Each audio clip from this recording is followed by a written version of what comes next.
Well, hello, and welcome to another episode of Woke by Accident podcast. I am your host, Jenn Washington. This is a weekly chat about socially conscious topics impacting the culture. I would like to extend my gratitude in you listening to this podcast. It means everything to me, and I hope it is clear that this subject matter is so important to me. I care about our people, our future, and making a positive change in this nation. Hey guys, and welcome to another episode of Woke by Accident podcast. On this episode, we will talk about the Breonna Taylor case.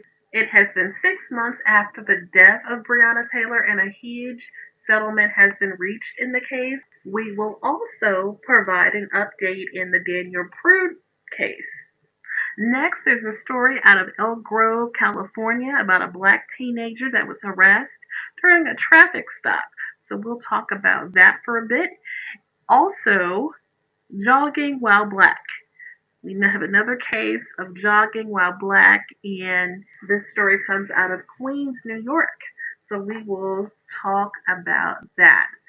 Lastly, I want to talk about Naomi Osaka, a professional tennis player who honored black victims during the U.S. Open on her face mask.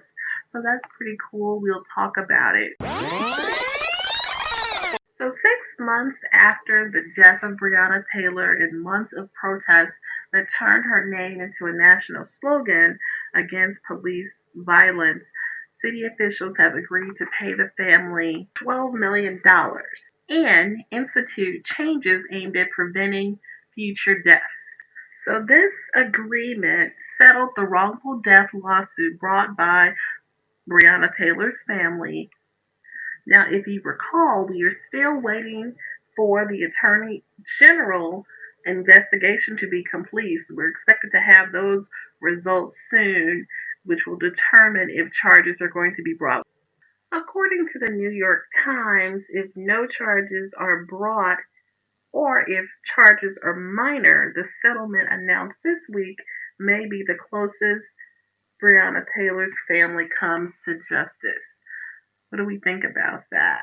While the $12 million is a pretty huge amount, for the city officials to come to that decision is almost admitting fault.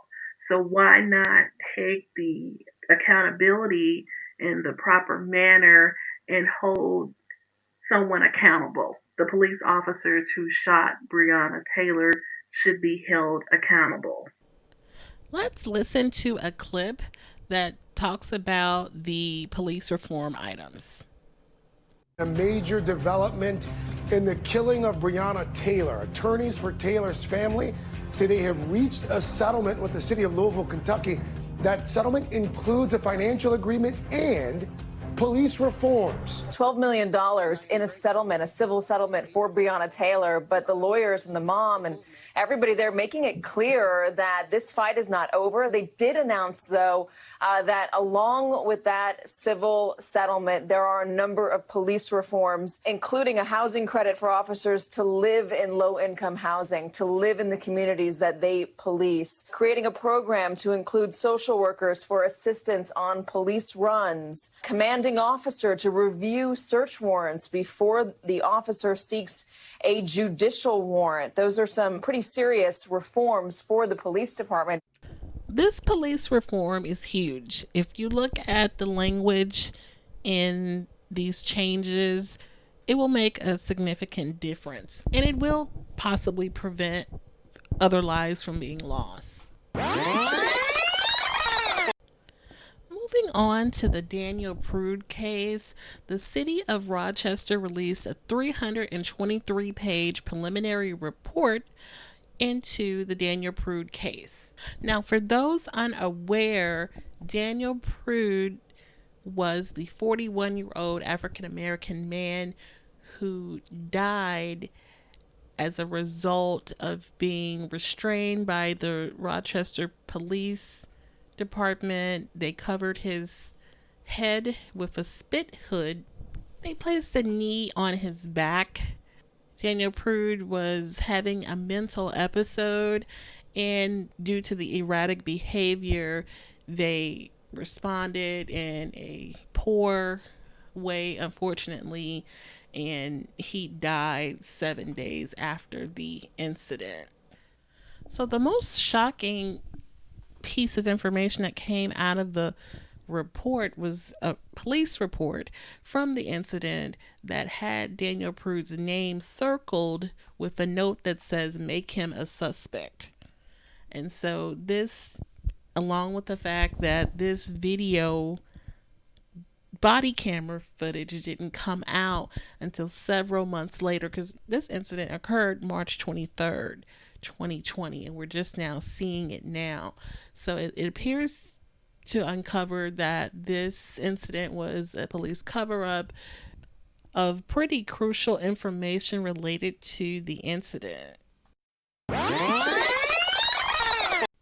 So you may have seen a video circulating on Facebook or Instagram of the Elm Grove police officer who allegedly harassed a black teenager during a traffic stop.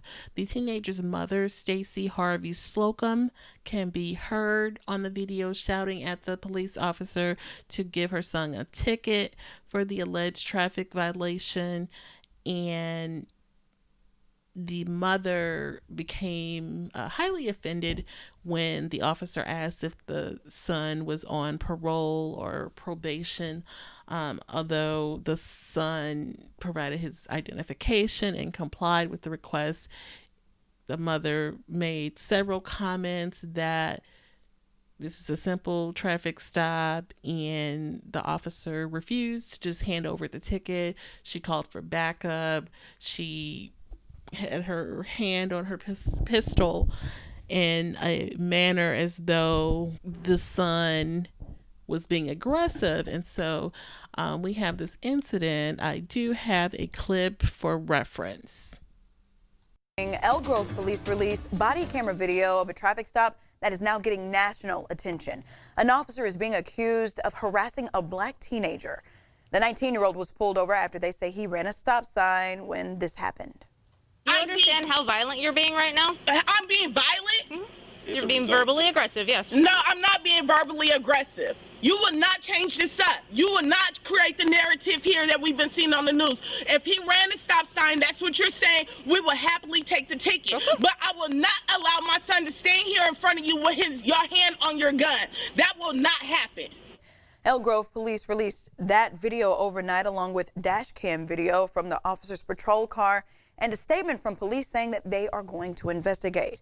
Now, this is all in response to a Facebook Live video that has now gone viral. It shows 19-year-old Tobias Eagle's interaction with a police officer all over a traffic ticket. So in researching this case, everything I'm seeing shows that the police officials indicate that nothing was done out of the ordinary, that she handled it in the right manner. And so hearing that along with the exchange, it seems like she was just overcome by the fear of all of the cases that we see daily with black men in the police, that she took the moment where she could get in front of it or prevent it.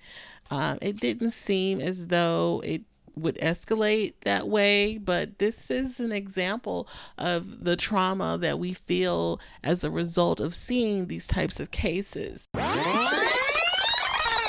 Jogging while black.